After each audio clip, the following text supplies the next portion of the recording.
France Bleu Héros à votre service. Avez-vous l'habitude d'utiliser les huiles essentielles et de façon plus générale l'aromathérapie? Pour quel problème et pourquoi utilisez-vous ces médecines douces? Comment vous préparez-vous à affronter l'hiver et ces virus? Voilà les questions qu'on vous pose ce matin au 04 67 58 6000. Ça, c'est le numéro que vous composez pour nous rejoindre, pour témoigner ou pour poser vos questions à notre invitée, Alexia Jadot de Pranazen, pharmacienne et formatrice en aromathérapie. Bonjour Alexia. Bonjour Léopoldine. Vous allez nous donner plein de conseils utiles. France Bleu Héros, à votre service au 04 67 58 6000. Bah oui, des conseils utiles, Alexia Jadot, parce que ça y est, le froid arrive, l'automne s'installe, l'humidité, et avec tout ça, il y a les virus qui vont avec. Et vous allez nous expliquer comment on peut, alors, prévenir et puis aussi guérir, en fait. Oui, prévenir et puis ensuite stimuler notre immunité pour pouvoir réagir facilement face à tous les virus qui peuvent survenir. Il y en a déjà pas mal qui sont bien installés là. Puis il y a la grippe qui risque d'arriver, voilà, il y a des choses un peu plus costauds que le rhume, qui n'est pas forcément quelque chose de dramatique, même si c'est bien embêtant. On peut là, dans cette période, préparer le terrain comment ? Oui, alors c'est très très important de préparer le terrain, surtout que cette année, comme l'année passée, on va être un petit peu confronté au virus Covid et grippe en même temps, donc ça va être de nouveau une année un petit peu chargée. Bon, le Covid est déjà bien installé, la grippe n'est pas encore arrivée, mais ça ne saurait tarder. Donc au niveau aromathérapie, ce qu'on va mettre en place, c'est déjà un protocole très simple qui consiste à utiliser l'huile essentielle de Ravinsara. Donc si vous n'en avez pas, il est temps d'aller la chercher en pharmacie ou en magasin bio, parce que c'est vraiment votre allié incontournable de l'hiver. Elle fait partie des essentiels. Comment on l'utilise, oui. Voilà. Au niveau de son utilisation, c'est très simple. Il y a des personnes qui préfèrent avaler des huiles essentielles. C'est un peu plus rare, mais malgré tout, il y en a. Du coup, on pourra leur conseiller d'avaler 1 à 2 gouttes d'huile essentielle de Ravinsara tous les matins, 5 jours sur 7. Pour ceux qui préfèrent les avaler, mais où le goût des huiles essentielles est un petit peu limitant, il existe des petites perles également que vous pouvez avaler facilement avec un verre d'eau. Il y a d'autres personnes qui préfèrent les mettre directement sur la peau. Dans ce cas-là, avec le Ravinsara, pas de souci, puisqu'elle est vraiment très très douce pour la peau.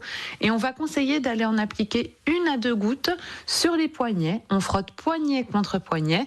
Et on met cela en place, pareil, 5 jours sur 7. Donc les huiles essentielles, si on veut les mettre en place tout l'hiver, jamais en continu, toujours des petites pauses thérapeutiques. Alors on va expliquer tout ça quand on revient dans quelques secondes sur France Bleu Héros. Et tout de suite, Alexia Jadot. France Bleu Héros à votre service jusqu'à 10h au 04 67 58 6000.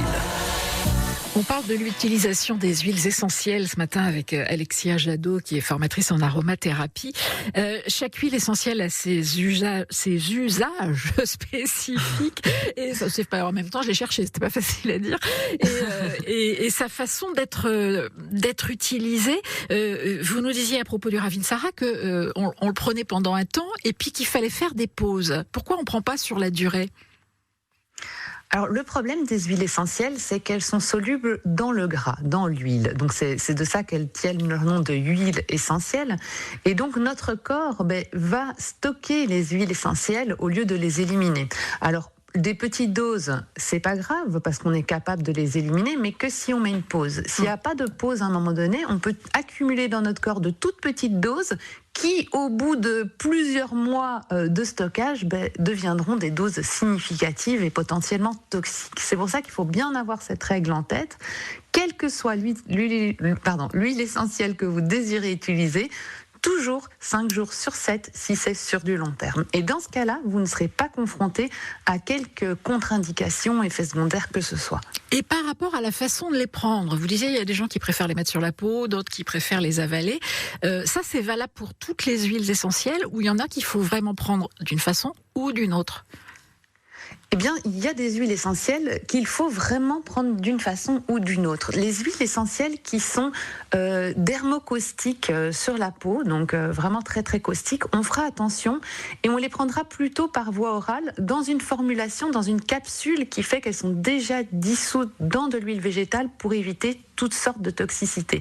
Et c'est le cas par exemple de l'origan. L'origan, c'est notre huile essentielle qu'on appelle, nous en aromathérapie, les commandos. Donc c'est les plus puissants anti-infectieux qui existent. Et ceux-là, on ne les appliquera pas sur la peau parce qu'on peut provoquer des brûlures.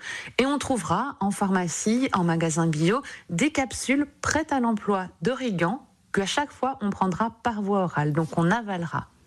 Alors, par rapport au fait de mettre des huiles essentielles sur la peau, on a une question d'Olivia de Béziers sur francebleu.fr qui demande si elle peut mélanger une huile essentielle à sa crème de jour ou de nuit sans risque et dans quelle proportion ?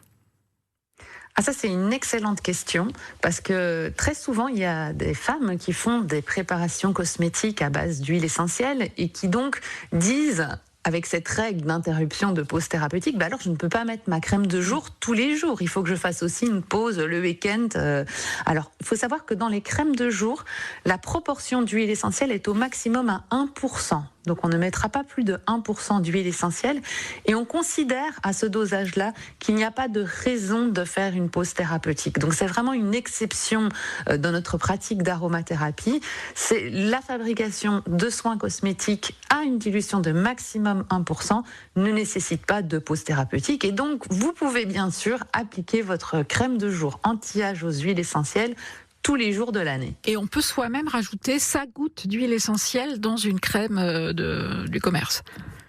Bien sûr, et puis je vous y encourage fortement parce que les crèmes qu'on vend dans le commerce, souvent quand il y a des huiles essentielles, on n'est plus de l'ordre de 1%, on est de l'ordre de 1 pour 1000, 1 pour 10 000 parce que les huiles essentielles coûtent cher. Donc vous pouvez tout à fait vous rajouter vos gouttes d'huile essentielle dans votre pot de crème, mélanger avec un petit bâtonnet, hop, et vous avez une crème de jour bien enrichie en effet anti-âge. On va continuer dans un instant à parler des questions d'huile essentielle pour la peau avec les questions qui nous arrivent. On évoque les huiles essentielles et leur utilisation pour contrer les petits virus de l'hiver et même peut-être les gros virus et puis sur tous les autres sujets qui vous intéressent, vous qui utilisez ces huiles essentielles. On est en compagnie d'Alexia Jadot de Pranazen, pharmacienne et formatrice en aromathérapie. Alexia, on a Marie-Laure qui est à Montpellier qui a une question à propos d'une cicatrice. On lui a enlevé un carcinome sur le visage l'année dernière et elle trouve que la cicatrice reste très visible. Elle voudrait savoir s'il y aurait une huile essentielle qui permettrait de l'atténuer. Alors ça, c'est une question très intéressante. Et la première question qu'il faut se poser, c'est de savoir si la cicatrice est encore vascularisée. Donc, est-ce que la cicatrice est encore rouge, violacée, ou est-ce qu'elle est toute blanche ? Si elle est toute blanche, ça va être plus compliqué. Par contre, si elle est encore rouge, violacée, c'est alors très très facile de pouvoir encore l'atténuer. Et ce qu'on va utiliser, c'est l'huile essentielle d'Immortel.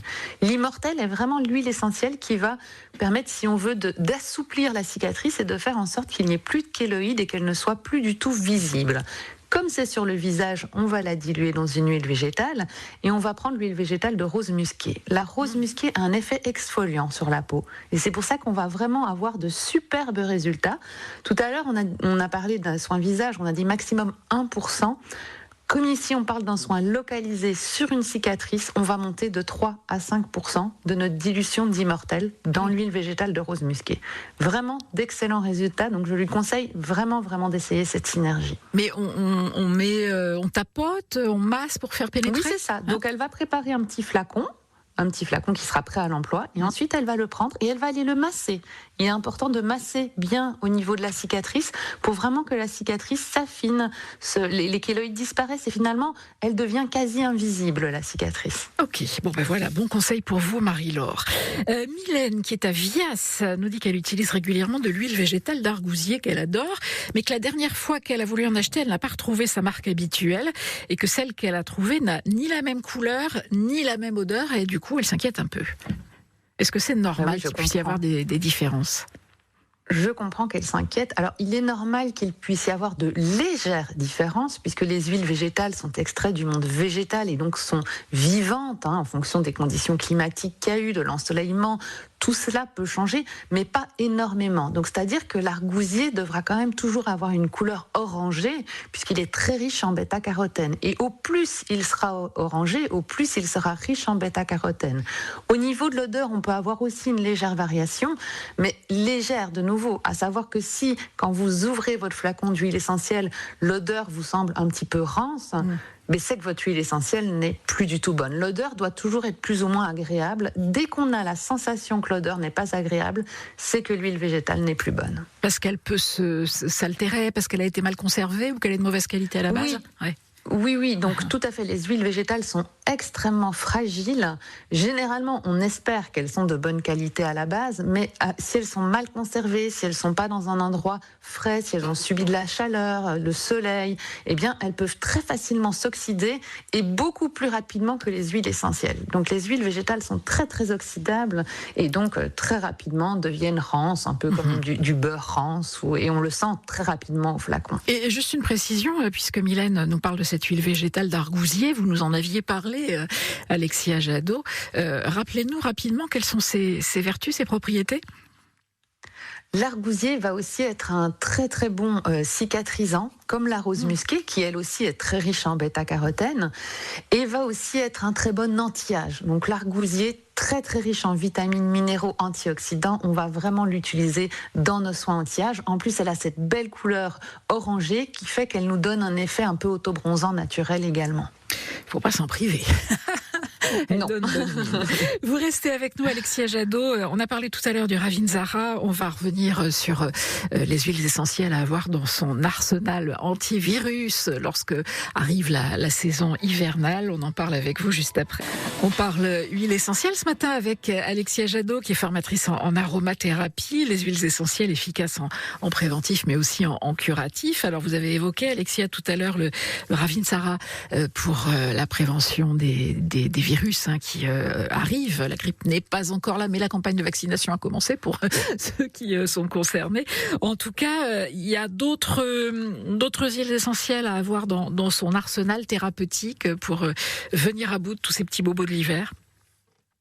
Oui, il y en a quelques-unes. Alors, j'ai parlé de l'origan tout à l'heure. L'origan que vous allez aller chercher en petites perles, en capsules à avaler, qui va vraiment être votre anti-infectieux le plus puissant. Donc là, c'est vraiment quand vous êtes vraiment pas bien, pour l'associer même à votre traitement antibiotique. Donc, vous allez guérir beaucoup plus vite. Ouais. Là, c'est quand on est en plein dedans, quoi. On est en plein dedans. Ouais, on est dans la crise, quoi. C'est les grosses ventes pour le moment à la pharmacie. Oui. Il y a aussi une huile essentielle qui est très importante, que vous connaissez tous très très bien, et puis on l'oublie souvent, c'est que dès que vous avez mal à la gorge, dès que vous pensez gorge, il faut penser à votre huile essentielle de thym. Le thym à tujanol, c'est important parce qu'il y en a plusieurs, donc notez bien tujanol pour pas prendre un autre. Et celui-là, vous allez pouvoir l'appliquer pur sur la gorge, 4 à 5 gouttes en usage externe, vous massez, mais vous allez également pouvoir en avaler 1 à 2 gouttes 3 fois par jour. Donc il ne faut vraiment pas hésiter au niveau du dosage. On peut y aller fort avec le thym, mais sur une courte période, sur 5 à 10 jours maximum. Est-ce qu'il y a une huile essentielle qu'on peut utiliser justement dans les moments où on est enrhumé, par exemple, alors soit pour parfumer ses mouchoirs et donc pouvoir l'inhaler comme ça à chaque fois qu'on se mouche, ou encore pour lorsqu'on va se tremper dans un bon bain, aussi profiter de ses vertus? Alors oui, il y a l'huile essentielle d'eucalyptus radié qui marche très très bien pour les rhumes. Donc vous pouvez aller la masser pure sur les ailes du nez dès que vous avez un petit rhume. Attention de fermer vos yeux puisque les vapeurs peuvent aller dans vos yeux et vous irriter. Donc quand on massera l'aile du nez, on fermera bien les yeux et on profitera comme ça des bienfaits des huiles essentielles. Et quand on a le nez déjà sur un mouchoir. Quand on a le nez tout irrité déjà de s'être trop mouché, d'aller mettre l'huile essentielle sur les ailes du nez, ça va pas accentuer la brûlure ? Non, c'est sur l'aile. Donc ça veut dire que c'est sur la partie haute du nez, là où on a l'os du nez en fait. Et on va aller de part et d'autre de l'aile du nez. D'accord. On n'en met pas spécialement à l'entrée de la muqueuse nasale parce que justement elle peut être fragilisée. Mais vraiment d'aller masser sur l'os de votre nez, là, de part et d'autre, ça va aller provoquer une décongestion très très importante. Ok. Et donc sur le mouchoir ? Et vous parliez du bain. Ce qui est très important, c'est que les bains aromatiques sont extraordinaires. Par contre, il ne faut jamais mettre les huiles essentielles directement dans le bain, puisque souvenez-vous, les huiles essentielles ne sont pas solubles dans l'eau, donc vous risquez de vous irriter. Donc ce qu'il faut faire, c'est prendre votre savon ou votre huile de bain, vous le mettez dans la paume de votre main, vous mettez 4-5 gouttes d'huile essentielle que vous mélangez dans ce savon et puis vous allez mettre la paume de la main sous le jet de douche pour vraiment donner une émulsion dans le bain d'huile essentielle et non jamais les verser quelques gouttes à la surface du bain. Parfait. Je m'y vois déjà là dans le bain. On vous retrouve dans un instant, Alexia Jadot. France Bleu Héros à votre service jusqu'à 10h au 04 67 58 6000. Quelle huile essentielle, pour quel usage et comment l'utiliser? C'est ce qu'on évoque ce matin en compagnie d'Alexia Jadot, qui est pharmacienne et formatrice en aromathérapie. Bernadette nous rejoint depuis Palavas. Bonjour Bernadette. Bonjour. Vous êtes une habituée de l'utilisation des huiles essentielles? Oui, un petit peu, mais j'ai par contre une lacune et je voudrais savoir si effectivement il y a des huiles essentielles efficaces contre les cystites et des infections urinaires à répétition. Question qui va intéresser beaucoup de monde, voilà. Alexia. Alors, oui, il faut toujours faire attention. Moi, quand on me parle de cystite au comptoir, je suis toujours très prudente avec les huiles essentielles. Parce au comptoir de la pharmacie, pas du bar, oui. Pardon, on précise. Non. Oui.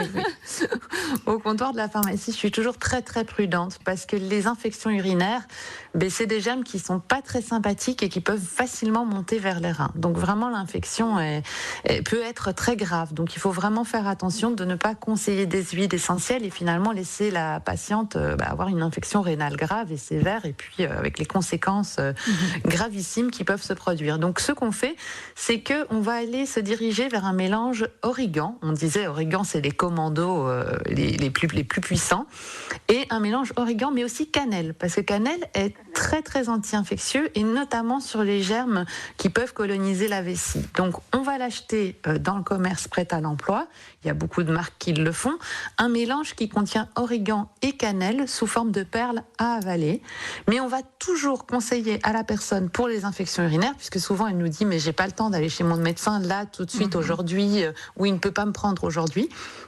On va lui conseiller ces perles-là, mais toujours en lui disant par contre, il faut vraiment prendre ça au sérieux. Pour tout signe d'aggravation dans les 12 à 24 heures, ou même si pas d'amélioration dans les 12 à 24 heures, il faut vous mettre sous antibiotiques. Voilà, d'accord. Très bien. Voilà Bernadette. Merci beaucoup pour la réponse. Bon courage à vous, parce que c'est vrai que c'est pas très agréable. Alors après la question très féminine, une question très masculine de Jérôme de Saint-Jean-de-Védas, Alexia, est-ce qu'il existe une huile essentielle qui ralentit la chute des cheveux ? Et oui, il y en a une, donc ça va faire plaisir à beaucoup de personnes. C'est l'huile essentielle de romarin à cinéole. Le romarin à cinéole permet une bonne oxygénation au niveau du cuir chevelu et permet vraiment de limiter la chute des cheveux. Alors ceux qui doivent tomber vont bien sûr tomber puisqu'ils sont déjà morts. Par contre, on va vraiment faire en sorte que les suivants ne tombent plus. Et pour cela, c'est très simple. On va mettre quelques gouttes de romarin à cinéole dans son shampoing ou dans son masque. On va laisser poser 5-10 minutes sur la tête pour que les huiles essentielles fassent bien leur effet et puis on pourra rincer abondamment. Et ça on le fait à chaque shampoing. Donc on met dans son shampoing une fois pour toutes. Shampoing. D'accord. Oui, non, on peut le faire à chaque shampoing en mettant 1 à 2 gouttes de romarin à cinéole. À chaque fois, il n'y a aucun problème avec ça. Bon, là, je crois qu'il y a beaucoup de messieurs en catastrophe chercher un stylo pour noter. Mais quoi qu'il en soit, vous pouvez réécouter cette émission en replay comme beaucoup d'autres sur francebleu.fr et sur l'appli ici ICI. Demain, vous proposez un atelier, Alexia ? Non, malheureusement, l'atelier a eu lieu hier à Clapier. J'ai raté le coche. Mais c'est pas grave. Et c'était extraordinaire. Et d'ailleurs, je remercie encore toutes les femmes qui ont participé à cet atelier sur le stress et le burn-out. C'était vraiment incroyable. Bon, on mettra de toute façon vos références pour en savoir plus sur les formations en aromathérapie que vous proposez sur Pranazen. Merci beaucoup, Alexia Jadot, d'avoir été avec nous plaisir. Ce matin. Je vous souhaite une très bonne Léopoldine. journée. À une prochaine fois. Si cette vidéo t'a plu, je t'invite à me laisser un commentaire et je te donne rendez-vous dans 15 jours pour une nouvelle vidéo. Si tu veux en apprendre plus sur les huiles essentielles et les utiliser dans ton quotidien, pense à cliquer sur le bouton s'abonner, puis sur la petite cloche pour être notifié dès que je mets une nouvelle vidéo en ligne. Et c'est parti pour la transformation. Je termine avec un cadeau d'accueil. Tu recevras aujourd'hui ton guide qui te livrera les 9 erreurs à éviter lorsque tu utilises les huiles essentielles. Tu trouveras le lien pour télécharger ce guide juste en dessous de cette vidéo. Je te souhaite une belle journée aromatique.